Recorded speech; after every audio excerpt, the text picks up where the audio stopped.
প্রচুর ঠান্ডা পড়েছে, আর এই ঠান্ডার মধ্যে গরম ধোয়া ওঠা ভাত সাথে যদি এরকম মজার ভর্তা হয় তাহলে তো আর কথাই নেই।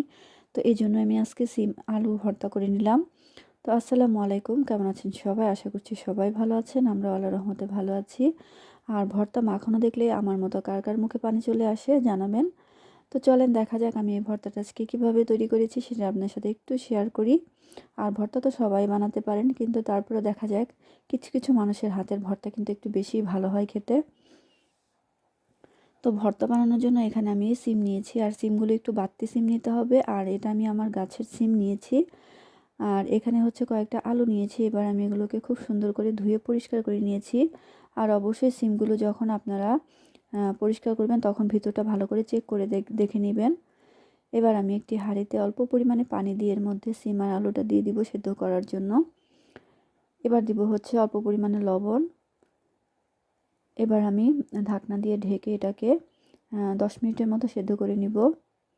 তো 10 মিনিটের মতো সেদ্ধ হোক এটা, এর মধ্যে আমি শুকনো মরিচগুলো ভেজে নিচ্ছি। আর শুকনো মরিচটা অল্প আঁচে তেলের মধ্যে ভেজে নিতে হবে। যদি আপনারা আঁচটা বেশি করে দেন তাহলে মরিচটা উপর থেকে পুড়ে যাবে, কিন্তু ভিতরে ভাজা হবে না। তো এভাবে আপনারা শুকনো মরিচগুলো একটু ধীরে ধীরে ভেজে নিতে পারেন। তো দেখতেই পাচ্ছেন মরিচগুলো কিন্তু একদম কালো কালো হয়ে গেছে। এবার আমি এটা চুলাটা বন্ধ করে দিব। এবার আমার সিম আলুটা দেখেন সেদ্ধ হয়ে গেছে। আমি আলুটা একটু চেক করে নিলাম। তো এবার আমার যে এক্সট্রা পানি আছে পানিটা আমি ফেলে দিয়েছি।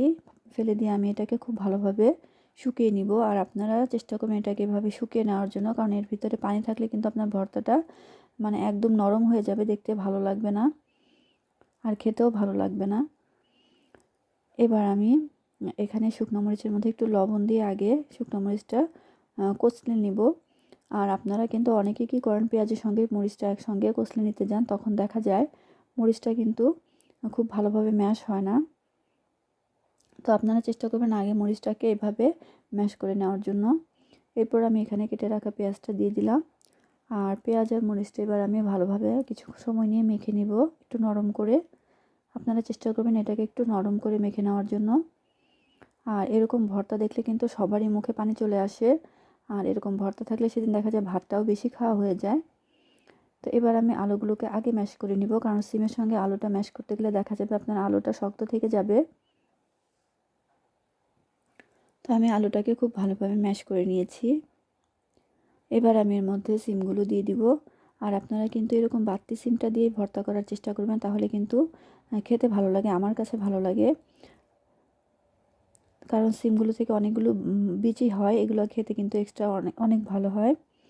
তো এবার আমি খুব ভালোভাবে মাখিয়ে নিচ্ছি। আর এরকম ভর্তা মাখানো দেখলেই কিন্তু লোভটা লেগে যায়। তো সবাইকে একটু লোভ লাগিয়ে দিলাম আজকে। তো কেমন লাগলো আমার এই ভর্তাটা? ভালো লাগলে অবশ্যই আমার পেজের পাশে থাকবেন আর লাইক কমেন্ট করে যাবেন।